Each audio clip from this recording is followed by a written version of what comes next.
오늘은 설교를 좀 가볍게 시작하려고 합니다.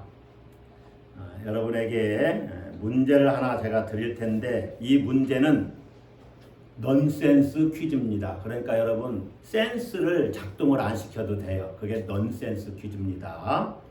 천국과 지옥에 대한 문제를 낼 터인데 넌센스 퀴즈니까 쉽게 아주 편하게 생각하시면 답을 맞출 수가 있습니다.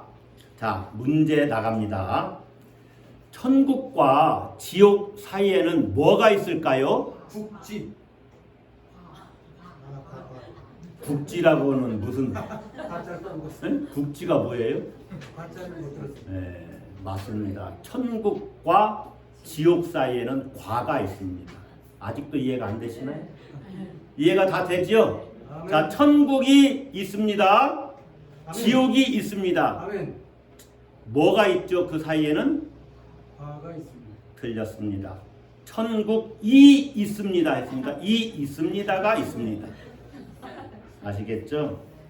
자, 이번에는 제대로 된 문제를 하나 드리겠습니다. 이것은 넌센스 퀴즈가 아닙니다. 오늘 설교 제목이 이미와 아직 사이인데 이미와 아직 사이에는 무엇이 있을까요? 머리를 좀 쓰셔야 됩니다. 이미와 아직 사이는 뭐가 있을까요? 지금. 할렐루야! 지금이라고 누가 대답하셨어요? 예, 맛있는 아이스크림을 본인 돈으로 사드시기 바랍니다. 이미와 아직 사이는 지금이 있습니다. 현재가 있습니다. 현재. 이미는 과거요. 아직은 미래입니다. 그 사이가 현재입니다. 자, 그러면 한 가지 더 질문을 드리면 점점 질문이 심오해집니다. 현재 하나님의 나라는 어디에 있을까요? 예? 현재 하나님 나라는 어디에 있어요? 우리 안에 있습니다. 자, 현재 하나님 나라는 따라서 합시다. 여기에. 여기에. 그래서 우리가 흔히 하는 말대로 우리 안에 맞아요. 지금 여기에. 영어로는 here and now입니다. 영어는 순서가 바뀌어요. 시간이 뒤에 나와요. 장소가 먼저 나와요. 그 here and now. 우리말로는 지금 여기에 하나님 나라가 있다. 여러분 믿습니까? 하나님 나라를 영적으로 그렇게 인식을 하면서 사십니까? 오늘 저는 설교 본문 마가복음 4장 26절로부터 34절 이 본문을 통해서 하나님 나라 이야기를 해보려고 합니다. 수도 없이 하나님 나라 이야기를 했는데 그러니까 언젠가 이 본문의 말씀도 설교를 했어요. 아주 몇 년 전에. 다시 한번 주일날 이 오전 시간에 하나님 나라에 대한 이야기를 해보려고 합니다. 예수님의 가르침을 관통하는 핵심 주제는 그 키워드는 뭐예요? 하나님 나라입니다. 하나님 나라. 그래서 예수님은 하나님 나라는 뭐뭐 같다 이런 식으로 비유로 많이 말씀하셨는데 오늘 본문에도 두 개의 비유가 나와요. 그래서 하나님 나라는 사람이 씨를 땅에 뿌림과 같다. 그리고 하나님 나라는 30절, 31절 이어서 보면 겨자씨 한 알과 같다. 그렇게 말씀하셨어요. 이 하나님 나라는요. 당시 모든 유대인들의 관심사였습니다. 세례 요한도 하나님 나라를 전했죠. 하나님 나라가 가까이 왔으니 너희는 뭐 하라고요? 회개하고 천국이 가까이 왔다. 그러니까 회개하라. 천국이 가까이 왔느니라. 천국 하나님 나라죠. 뭐 우리말로 하면 하늘 나라지만 같은 의미입니다. 그렇게 유대인들이 하나님 나라에 관심이 있었어요. 왜냐? 하나님 나라를 기다리고 있었거든요. 왜 이들이 하나님 나라를 기다리고 있었느냐? 두 가지 이유로 살펴볼 수가 있어요. 하나님 나라를 기다리는 이유 중에 첫 번째는 지금의 이 세상, 이 나라가 뭔가 잘못됐다는 겁니다. 뭔가 삐뚤어졌어요. 왜곡됐어요. 근본적으로 불안하다. 따라서 합시다. 세상이 불안하다. 왜 불안합니까? 뭔가 삐뚤어졌고 왜곡되니까.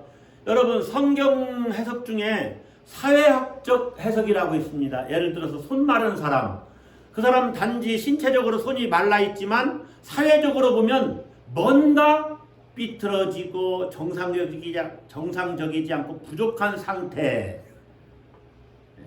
다 같이 잘 먹고 그렇게 살아가야 되는데 누구는 너무 많이 먹고 누구는 먹을 것이 없어서 굶어 죽는다면 뭔가 말라 있는 거죠. 사회가.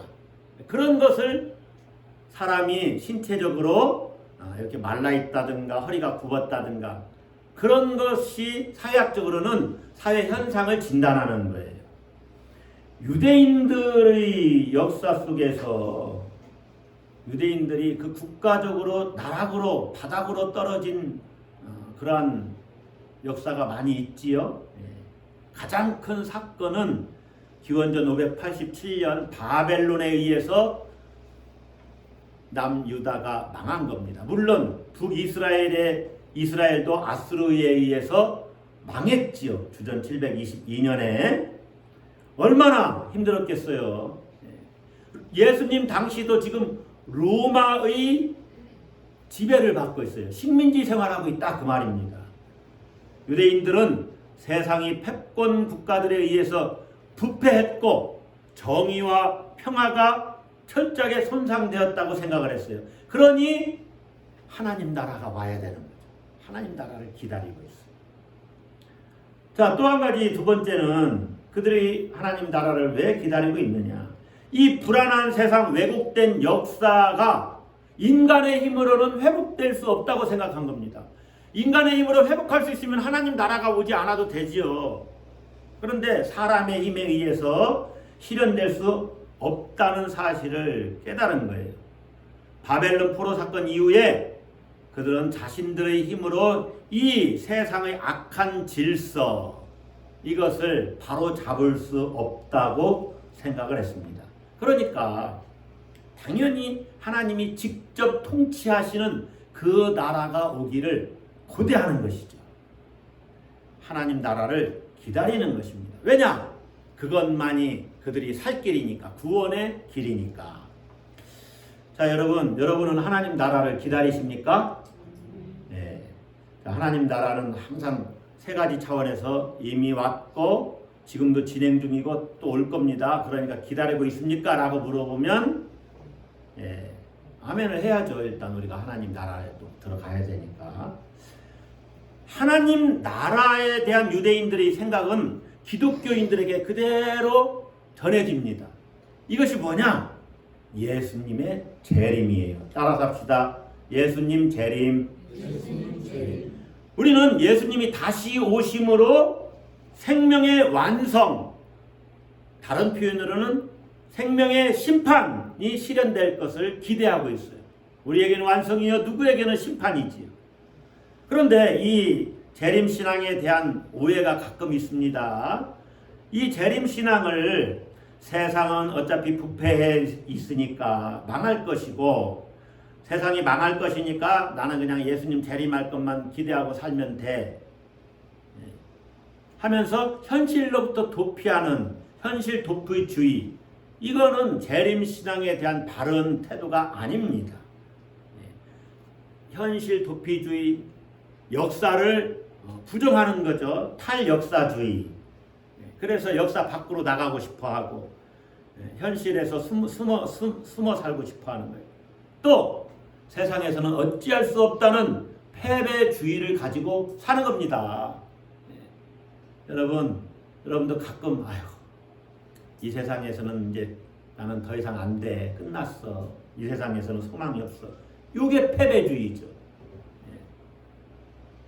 이게 재림신앙에 대한 오해입니다. 안 되니까 그냥 예수님만 오시면 돼, 이렇게 생각하고 있다면 이것은 뭔가 지금 이 역사를 잘못 바라보고 있는 거예요. 재림신앙을 대하는 진정한 태도, 그 진정성은 뭐냐? 가장 역동적인, 따라서 합시다, 현실 참여 신앙. 이건 역사 참여 신앙입니다. 현실에 적극적으로 참여하는 거예요. 예를 들면 어떤 조직의 단체에 문제가 있으면 거기로부터 도피하는 것이 아니라 그 문제를 해결해 나가야 되는 거예요. 그래야 세상이 발전이 있는 거예요. 하나님의 종말론적 심판으로만 세상이 완성된다고 믿기 때문에 현실의 악한 질서에 현실 참여적인 사람은 굴복하지 않습니다. 하나님의 세상이 종말론적으로 하나님이 그 왕권을 가지고 이제 온 세상을 완성하시는 그때가 반드시 있을 거기 때문에 나는 힘들어도 어려워도 심지어 목숨을 걸고서라도 현실의 왜곡된 질서에 저항하겠다. 굴복하지 않겠다. 하나님 나라를 위해서 나를 헌신하고 바르게 그 일을 세우는데 최선을 다하겠다. 이런 저항의식을 갖는다는 거예요. 악한 질서에 대해서, 악한 세력에 대해서. 왜냐? 이미 우리는 승리했기 때문에. 할렐루야. 이게 하나님 나라가 다시 올 것을 기대하는 재림신앙을 가진 사람들의 태도입니다. 여러분, 하나님 나라는 이미 왔습니다. 예수님과 함께. 그러나 아직 완성되지는 않았습니다. 그래서 하나님 나라는 따라서 합시다. 이미와 아직 사이. 거기에 있습니다. 그리고 이 하나님 나라는 지금도 진행 중이고 확장 중입니다. 그리고 그 하나님 나라가 반드시 완성될 것입니다. 믿습니까? 믿습니까? 그런데 여러분이 아멘이 잘 안 되는 이유가 있습니다. 왜 그러느냐? 이 하나님 나라가 우리 손에 잘 잡히질 않아요. 왔다는데 하나님 나라가 이미 진행 중이라는데 그리고 지금 여기에 있다는데 왜 이게 손에 잘 잡히지 않고 보이지 않을까? 하나님 나라가 잘 보이지 않으니 이게 문제라는 것이죠. 그래서 많은 기독교인들이 단지 그냥 신앙 형식에만 매달려 있어요. 여러분 어떻습니까? 예수님이 가까이 왔다고 하는 이 하나님 나라를 실제적으로 경험하면서 사십니까? 실제적으로 경험하면서 사십니까? 한두 사람? 그것도 그냥 의례적으로 아멘 하신 것 같아요. 그만큼 경험이 안 된다는 거죠. 혹시 여러분이 하나님 나라가 왔다, 지금도 진행 중이다 하는 것에 관심이 없는 것 아닙니까? 여러분, 하나님 나라가 왔다는 걸 잘 모르고도 그냥 신앙생활을 할 수 있습니다. 그렇다고 뭐 세상 살이에 별 지장이 있는 것도 아니에요. 어찌 보면. 예를 들면 이 시간이 뭐냐, 또 공간은 어떤 차원이냐, 예를 들면 우주가 얼마나 큰지 몰라도 뭐 밥 먹고 사는데 지장이 있습니까? 없지요. 양자역학에서 양자가 뭔지, 우리 몸을 구성하는 원소가 어떻게 구성이 되어 있는지 이런 거 몰라도 그냥 밥 먹고 사는데 지장 없다 그 말이에요. 우주의 흑암 물질, 흑암 에너지가 어떤 것인지, 심지어 나라고 하는 이 존재가 뭔지, 진짜 존재는 누구신지 이런 걸 몰라도 정의와 평화 또 세계 정세를 잘 몰라도 사는데 때로는 큰 지장이 없어요. 그런데 여러분 보세요. 하나님을 믿는다고 하면서 하나님 나라에 관심을 갖고 있지 않다? 뭔가 좀 안 맞잖아요. 하나님을 믿는다는 거는요, 하나님 나라에 내 운명을 걸었다 그 말이에요. 그래서 여러분이 이 귀한 시간에 예배 드리는 것 아닙니까? 하나님 나라에 내 운명을 걸었어요. 무엇과도 바꿀 수 없는. 그래서 우리는 이 땅에서 생명을 다할 때까지 그 하나님 나라를 향해서 구도자적인 자세를 가지고 계속 정진해 가는 것입니다. 그래서 날로 새로워지는 거예요. 그렇지 않다면 기독교인으로서 참 불쌍하고 불행한 것입니다. 왜 불쌍하고 불행하냐? 축구 선수가 무슨 선수? 축구 선수예요. 자, 축구 선수입니다. 선수예요. 그런데 이 축구 선수가 대표 선수로 발탁이 됐네요. 다 같이 훈련했어요. 그런데 막상 시합을 할 때는 벤치에만 앉아 있어요. 진짜 시합을 뛰는 사람들은 같이 훈련했던 다른 선수들이야. 얼마나 슬픕니까? 선수인데 자기도 똑같이. 그리스도인인데 그리스도의 나라, 하나님의 나라에 대해서 몰라요. 얼마나 슬픈 일입니까? 예수님이 하나님 나라가 가까이 왔다. 그렇게 말씀하셨잖아요. 예. 여러분, 하나님 나라가 가까이 왔다. 이것을 그냥 관념적으로만 생각하면 큰일입니다. 예를 들면 하나님 나라가 가까이 오니까 멀리 있다가 이렇게 가까이 오는 것인가? 이게 이제 공간적인 개념이죠. 거리적인 개념. 어디 저 멀리 있다가 하나님 나라가 이렇게 왔나? 그렇게 생각하면 안 된다는 것입니다. 자, 반드시 어떻게 해요? 반드시 기억을 해야 됩니다. 하나님 나라 할 때 이 나라는요, 원래 바실레이아라고 하는 헬라어 그리스어인데 왕국, 왕권, 따라서 하겠습니다. 통치. 뭐라고요? 통치. 이걸 잊으면 안 돼요. 그러니까 하나님 나라가 가까이 왔다는 것은 하나님의 통치가 가까이 왔다. 하나님의 다스림이 가까이 왔다. 그런 의미라는 거죠. 아까 하나님의 나라가 지금 어디에 있습니까? 제가 설교 서두에 이렇게 여러분에게 여쭈었죠? 하나님 나라가 지금 여기에 있다고 그랬죠? 하나님 나라가 지금 하나님의 다스림이 여기에 있기 때문에 하나님 나라가 여기 있는 거예요. 할렐루야. 나중에 설교하다가 말씀드렸는데 아주 쉽게, 자, 생명의 근원은 누굽니까? 하나님이죠. 자, 이 꽃이 살았어요, 죽었어요? 살았죠. 여러분은 살았어요, 죽었어요? 살았죠. 그러면 생명의 근원이신 하나님이 이 꽃을 다스리고 있습니까? 다스리지 않고 있습니까? 다스리고 있죠. 이 꽃은 지금 하나님 나라에서 살고 있는 거예요. 이걸 볼 수 있는 영적인 눈이 확 열려야 돼요. 안경 쓰신 분들 이럴 때 참 좋아요. 안경을 조금 고쳤으면 확 열립니다. 하나님 나라가 이 꽃은 지금 얘는 하나님 나라에 임해 있는 거예요. 우리는 자꾸 보이는 세상만 보니까 하나님 나라가 어디 있지? 하나님의 다스림이 하나님 나라예요. 하나님의 통치. 하나님의 통치가 가까이 왔다. 하나님의 다스림이 이미 시작되었다.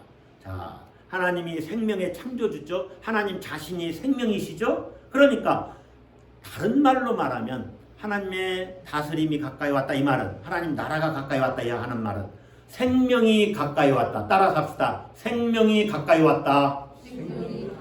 다른 말로 바꿔볼까요? 생명이 없는 사람들에게 뭐가 왔다? 구원이 왔다. 할렐루야. 구원이 왔다는 거예요. 놀랍죠? 여기에 하나님 나라입니다. 여러분, 이것이 어떤 사람에게는 확실하게 경험되어지고 어떤 사람에게는 여전히 남의 이야기로 들릴 수가 있어요. 그래서 여러분에게 하나님 나라를 주목해서 영적으로 보라는 거예요. 지금 이 세상을 어떻게 하나님이 운영해 가시나 보라는 거예요. 여러분의 삶을. 자, 그러면 하나님 나라는 어떤 상태일까요? 두 가지 말씀드릴 텐데, 현재 어떤 상태인가? 자, 과거, 미래는 오늘은 생략합니다. 현재 하나님 나라는 어떤 상태일까? 오늘 본문을 통해서 확인해 보고자 합니다. 따라서 하겠습니다. 진행 중이다. 첫 번째, 하나님 나라의 현재 상태를 이야기하면 진행 중이라는 거예요. 이미와 아직의 사이에서 진행 중이다. 자, 예수님이 하나님 나라를 사람이 씨를 땅에 뿌림과 같다 그랬지요. 이미 뿌렸습니다. 씨는 뿌려졌어요. 하나님 나라 이미 왔어요. 농부는 씨를 뿌리고 나서 일상을 살아갑니다. 밤낮 자고 깨고 하면서 씨를 또 뭐 거름도 주고 하면서 돌보기도 하겠죠. 그러는 중에 씨는 어떻게 됩니까? 자라갑니다.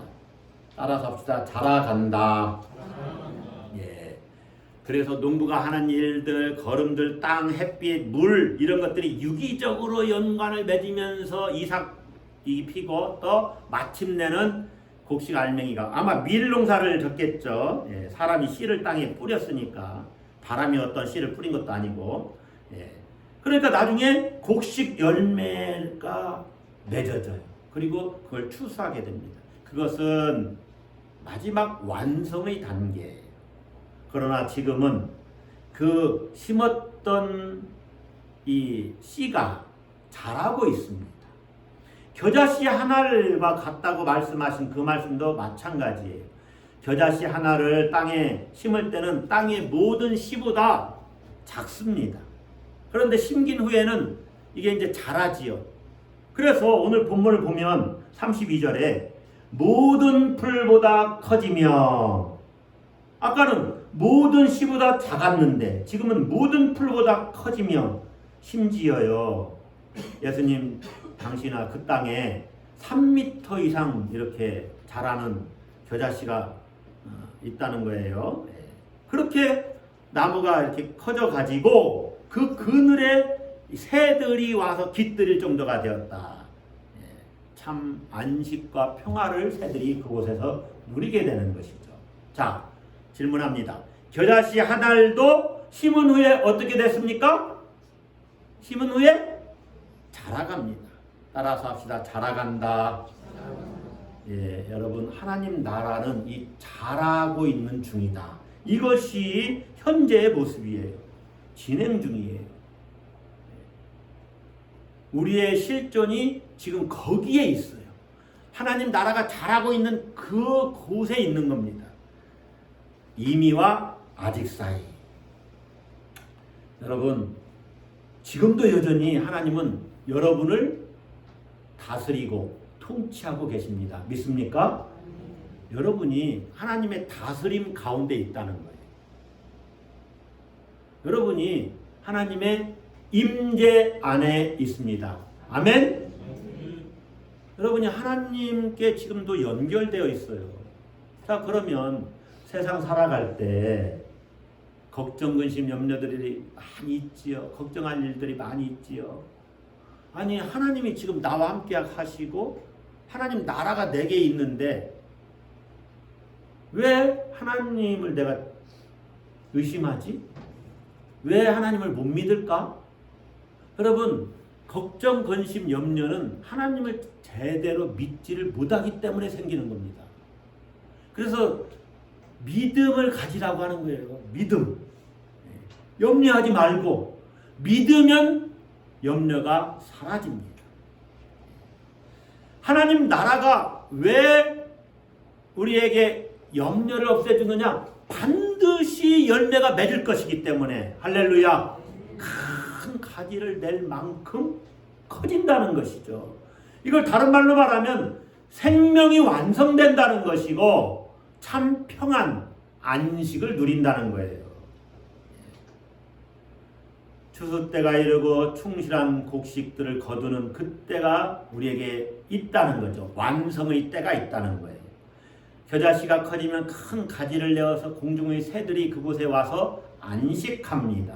우리가 진정한 참 평안, 안식을 누릴 때가 온다는 것이죠. 그것은 우리가 부활 생명을 얻고 나를 사랑하셔서 나를 위해서 십자가를 지신 그 예수 그리스도, 그분을 우리가 직접 보면서 만나면서 그분과 함께 영원히 사는 그 하나님 나라, 그 나라가 완성된다는 것입니다. 할렐루야. 자, 두 번째, 하나님 나라의 현재 상태는 어떤 것이냐? 따라서 하겠습니다. 감추어져 있다. 아까 여러분 그걸 실질적으로 하나님 나라가 지금 나에게 우리 가운데 임해 있다는 것을 실질적으로 느낍니까? 라고 제가 질문 드렸을 때 여러분이 쉽게 아멘하지 못한 것은 왜 그러느냐? 그 하나님 나라가 감추어져 있기 때문에 그래요. 하나님 나라가 진행 중인 것은 이제 알겠는데 감추어져 있어서 눈에 보이지 않고 손으로 만질 수 없으니 사람들이 근심하고 걱정하고 세상 일만 보다가 그렇게 실망하는 거예요. 감추어져 있다. 하나님 나라는 눈에 보이지 않습니다. 하나님 나라의 은폐성이에요. 따라서 합시다. 은폐되어 있다. 네. 이거 전투용어지요? 군사훈련 받으면 은폐 또 엄폐? 네. 아니 몰라요. 예. 숨는 거죠. 숨는 것. 안 보이게. 예. 은폐되어 있어요. 여러분 씨앗이 자라는 것이 보입니까? 씨앗 자라는 게 보여요? 안 보여요. 씨앗을 심으면은요, 제가 이제 저녁 나절에 이 동네를 이렇게 가끔 왔다 갔다 이렇게 걷습니다. 집사람하고 함께. 근데 그날은 아주 이른 저녁 시간 정도에 이렇게 이쪽으로 나가서 걸었는데, 저 석정리 쪽으로 한 분이 밭일을 하시고 꽃씨를 따더라고요. 그러면서 우리가 꽃이 이쁘니까 막 이렇게 관심 가지니까 꽃씨를 좀 주셨어요. 그 꽃씨가 무슨 꽃이었더라? 양귀비, 화초 양귀비입니다. 마약 양귀비가 아니고 이게 다르답니다. 저도 잘 모르는데 화초 양귀비 씨앗을 주셨는데 꼭 커피 먹고 나서 남은 가루 있지요. 그것처럼 잘 안 보이고 너무너무 작아요. 그냥 뿌려 놓으래요. 밭에 이 화단에다가 그냥 뿌려 놓으면 내년에 심는데요. 실수. 내년에 핀답니다. 그냥 뿌려 놓으래요. 여러분, 그게 어떻게 피는지 우리가 그걸 지켜보고 있을 수 있습니까? 보이질 않아요. 자라는 것이. 그러니까 아무리 부지런한 농부라고 하더라도 씨를 뿌린 다음에 싹이 나고 자라는 것을 볼 수가 없습니다. 여기 사철나무 양쪽에 제가 너무 많이 쳐가지고 절단을 내버렸다고 그랬죠? 그 옆에 초롱꽃을 심었는데 어느 날 잎사귀만 있던 그것들이 꽃을 피웠더라고요. 신기하지 않습니까? 밤낮 지켜볼 수도 없고 지켜본다고 해서 이게 언제 필라나 알 수가 없는데 반드시 핀다는 것이죠. 폈다는 것이죠. 여러분, 우리가 문명이 발달해서 씨앗이 자라는 과정을 이렇게 카메라로 계속해서 찍어 놓으면 그걸 고속 촬영을 하면 쫙 퍼지는 거 여러분 영상을 통해서 가끔 보셨을 거예요. 며칠 동안 찍었던 것을 1, 2분 사이에 딱 보여주면 쫙 휘죠. 이렇게. 그렇게 해서 우리는 쭉 씨앗이 자라는 것을 볼 수 있기는 합니다만 씨앗 자체를 지켜보면서 이게 언제 자랄라나 그것을 우리가 인식할 수가 없어요. 바리새인들이 예수님께 질문합니다. 하나님의 나라가 어느 때 임하나이까? 예수님이 대답하시죠. 하나님의 나라는 볼 수 있게 임하는 것이 아니요. 볼 수 있게 임하는 것이 아니요. 또 여기 있다 저기 있다고도 못하리니 하나님의 나라는 너희 안에 있느니라. 이 본문이요. 10명의 나병 환자를 예수님이 고쳐주신 이후에 한 사람이 와서 감사했을 때 사람들이 물어보거든요. 바리새인들. 하나님 나라가 언제 어느 때에 임합니까? 하나님의 나라는 볼 수 있게 임하는 것이 아니다. 너희 안에 있다. 지금 예수님을 통해서 나병이 떠나가는 역사가 일어났잖아요. 예수님의 통치와 다스림, 그의 권능이 이곳에 실현됐기 때문에 하나님의 나라가 너희 안에, 너희 가운데 있다는 것입니다. 여러분, 하나님의 나라는 감추어져 있어요. 숨겨져 있어요. 그걸 여러분이 보셔야 됩니다. 하나님의 나라는 볼 수 없다고 하고 보셔야 합니다. 그렇게 말이 나왔는데 하나님의 나라가 감추어졌다는 것을 아셔라 그 말입니다. 내 손에 잡히지 않고 안 느껴지고 그렇다 할지라도 지금 하나님의 임재는 내 삶 가운데 함께하고 있고 여전히 하나님은 나를 이끌고 가시고 통치하시고 나를 주장하시고 다듬어 가시고 만들어 가시고 필요한 것은 공급하시고 거침돌은 뛰어넘게 하시는데 뛰어넘지 못할 것 같으면 치워주시기도 하시지만 또 피할 길을 내시기도 하시고 하나님 뜻대로 내가 맡겨드리면 그렇게 하신다는 것입니다. 할렐루야. 그래서 염려거리, 걱정거리, 문제거리가 다가오면 그 다가옵니다. 끊임없이 다가옵니다. 밀물과 같이 우리가 하나님의 임재를 의심해서 하나님의 통치가 하나님의 다스림이 하나님이 여기 함께 하시는 것이 하나님이 지금 함께 하시지 않나? 하나님이 그래서 떠나셨나? 그렇게 생각하면서 걱정하고 염려할 일이 아니라는 거죠. 하나님이 내게 관심이 없으신가? 도대체 살아계시다면은 하나님이 뭐하고 계시나? 이렇게 의심하지 말라는 것이죠.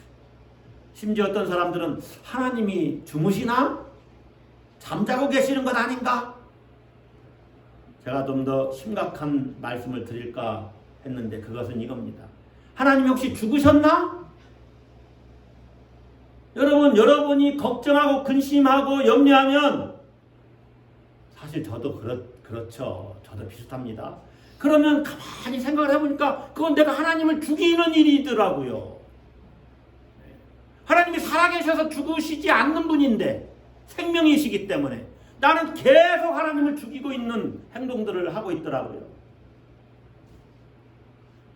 바르게 살지 않고 죄악 가운데 사는 것도 하나님을 죽이는 일이죠. 하나님이 모르고 계시겠지 하는 것도. 여러분 기억을 해야 됩니다. 씨앗이 자라는 중에는 보이지 않는다. 하나님이 우리 가운데 함께 하시지만 그 하나님의 다스림과 통치는 보이지 않는다. 여러분 핸드폰 다 갖고 계시지만 누구는 SK, 누구는 KT, 또 누구는 다른 것도 있어요? LG. 3사에서 저한테 빨리 연락이 와야 되는데 홍보해줬다고. 다 주파수가 다르잖아요. 어디 가면 이거는 잘 터지는데 저거는 잘 안 터져요. 제 핸드폰도 제가 자주 가는 그곳에 잘 안 터지는 곳이 있어요. 이게 회사를 바꿔야 되나 고민이. 그러나 분명하게 우리가 알고 있잖아요. 여기 주파수가 지금 전파가 흐르고 있다. 그런 것처럼 하나님의 임재도 눈에 보이지 않지만 여기에 있는 겁니다. 여러분이 그걸 믿고 살아야 됩니다. 그러면 이제 하나님 나라가 이미와 아직 사이에 있고 우리 가운데 있다는데 그러면 우리는 어떻게 살아야 하는가? 제가 짧게 또 말씀을 드리겠습니다. 어떻게 살아야 하는가? 첫째, 영광의 미래를 보면서 살아야 합니다. 따라갑시다. 영광의 미래를 봐라. 씨는 꽃의 미래를 봐야 됩니다. 씨 자체가 전부가 아니에요. 꽃씨를 뿌리는 자는 그것을 알고 있어요. 이 씨앗에서 뭐가 나올까? 꽃씨가 어떤 종류인지 모르면은요, 꽃씨가 품고 있는 미래의 그 형태가 나오겠지요. 꽃이 씨 안에 은폐되어 있는 거예요. 그것이 씨가 꽃의 미래를 보는 겁니다. 여러분, 아이를 양육하거나 아이들을 교육하는 교육자, 교사들은 반드시 가져야 하는 관점이 그것입니다. 아이들을 미래의 눈으로 볼 수 있어야 된다는 거예요. 아이들은 지금 고정된 실체가 아닙니다. 지금은 코 흘리고 어떨 때는 막 떼쓰느라고 땅에 주저앉아가지고 막 발길질하는 그 아이도 나중에 어떤 인물이 될지, 아이는 고정된 실체가 아니라 열려있는 가능성입니다. 믿습니까? 네. 여러분도 마찬가지. 우리도 열려있는 가능성이다. 내가 가르치는 아이가 노벨상을 탈 수도 있고 또 인류의 위기를 막을 어떤 위대한 과학자나 또 뭐 기후 전문가, 뭐 물리학자나 뭐 어쨌든요, 위대하게 쓰임받는 그러한 위인이 될 수도 있고, 나라를 부강하게 할 정치 지도자가 될 수도 있고, 기업을 운영해서 많은 사람들에게 생업의 자리를 열어줄 수도 있고, 또 하나님 나라를 위해서 쓰임받는 위대한 영성가, 신학자, 목회자, 그렇게 그들의 미래가 활짝 열려있다고 생각을 하고 바라봐야 되는 거죠. 이 활짝 열려있는 미래는 영광입니다. 미래의 결론은 영광입니다. 따라서 한번 하겠습니다. 영광이다. 여러분, 영광의 미래를 내 삶으로 받아들여야 돼요. 아이고, 나 같은 게 뭐 지금까지 그랬는데, 그러니까 일어서질 못하는 거예요. 저도 가끔 그런 절망적인 생각이 저를 막 이게 사탄이 주는 생각이거든요. 나 같은 게 뭐, 네가 뭐 할 수 있어? 너는 안 돼. 우리 그리스도인은 그런 말을 하면 안 됩니다. 안 돼 하는 말을 하면 안 됩니다. 예. 여러분, 하나님 나라의 미래, 그 자유와 평화, 그 기쁨과 안식을 미리 내다볼 수 있다면, 지금 여기에서 그걸 미리 내다볼 수 있다면 우리 인생은 질적으로 새로워집니다. 그러므로 절대로 낭망하지 않지요. 세상에서 때로 인정받지 못하고 가난하고 병들고 심지어 고독한 삶을 살고 그렇다 할지라도 소망을 갖고 있는 거예요. 아, 나의 미래는 영광이다. 어떤 영광이 놓여 있는지 아시겠지요? 부활의 영광입니다. 영원한 생명의 완성입니다. 내 삶 가운데, 내 인생 가운데 가장 찬란한 미래가 예비되어 있습니다. 할렐루야. 그걸 모르고 살면 얼마나 불쌍한 겁니까? 여러분, 씨의 미래인 꽃의 영광을 보실 수 있기를 바랍니다. 두 번째, 이미와 아직 사이에 하나님 나라가 있다고 생각하는 사람은 어떻게 살아야 하느냐? 두 번째는 존재적 기쁨을 누리며 살아야 합니다. 따라서 합시다. 존재적 기쁨. 여러분, 제가 아까 이 꽃 화초를 이야기를 했습니다. 우리 그리스도인들은요, 생명의 완성, 씨앗이 꽃이 되는, 곡식이 되는, 또 열매를 맺는 그 미래를 내다보기 때문에, 이 안에 생명이 있다는 것을 보기 때문에 그 생명의 깊이를 느끼면서 삽니다. 여러분이 그걸 잘 모르면 여러분 몸을 잘 한번 깊이 있게 보세요. 묵상을 하면서, 야, 이 나라고 하는 이 생명체가 신비하구나. 신비하지요. 음식이 들어가면 그게 소화가 돼가지고 어떻게 그 에너지를 다 빨아들여서 모든 몸에 공기를, 모든 산소를 이 손가락 끝까지 다 공급을 하냐? 어떻게 그렇게 하냐? 생명의 깊이를 느껴야 돼요. 하나님의 나라가 왔다는 것은 생명이 왔다는 것이라는 말과 다르지 않다고 그랬죠? 지금 실록이 우거지고 화초가 온 세상에 만발한 이때 우리가 얼마나 많은 이 생명의 풍요로움을 볼 수가 있습니까? 누가 이 생명들을 자라게 하고 풍요롭게 합니까? 하나님께서. 예. 그러니 화분에서 피어나는 이 꽃 한 송이, 들에 핀 꽃들, 예. 저쪽 길을 따라서 좀 걷다 보니까는요, 백합이 활짝 폈더라고요. 백합 냄새가 얼마나 진한지 제가 신기한 것을 하나 발견했는데, 백합은요, 딱 한 줄기에서 꼭대기에 하나만 피더라고요. 예? 예? 다 그런 건 아니에요? 죄송합니다. 2개, 3개도 피더래. 근데 여기 있는 거 보니까 하나만 쫙 올라와서 탁 꺾어졌는데, 이렇게. 그래서 나팔처럼 쫙 펴졌잖아요. 그런데 그것들이 다 북쪽만 바라보고 있더라고요. 하나는 약간 동쪽도 바라보고 있고, 이게 남쪽을 왜 안 바라볼까 궁금해졌어요. 어쨌든 이것들이 같은 방향을 바라보고 있네. 참 신기하다. 신비롭다. 생명의 풍요로움을 보는 것이죠. 여러분 삶과 인생, 내 삶과 인생, 하나님의 생명이 어떻게 진행되고 있는지를 한번 잘 보세요. 그러면서 존재적 기쁨을 누리는 것입니다. 뭐를 누려요? 존재적 기쁨을 누려요. 왜 그렇습니까? 생명의 하나님과 내가 연결되어 있다. 관계되어 있다. 하나님의 생명이 내게 점점 자라고 있고, 자란다는 표현을 이해하셔야 됩니다. 완성될 것이다 그 말이에요. 그러니까 하나님께 내가 연결되어 있는 그 믿음을 가지고 살면은 하나님과의 관계만으로도 내 삶의 충만함을 느끼면서 살 수가 있어요. 이것이 존재적 기쁨입니다. 그 생명이 왔는데, 하나님 나라가 왔는데 왜 우리가 죽음의 수렁에서 사는 것처럼 살아야 하느냐 그 말이에요. 여러분, 하나님 나라가 씨처럼 여러분 영혼에 심기면 반드시 생명의 풍요로움을 결실로 맺을 것이니까 그것을 보면서 하나님 안에서의 존재됨으로 인한 기쁨을 누리면서 사시는 여러분들이 되시기를 바랍니다. 하나님 나라가 왔습니다. 지금은 진행 중입니다.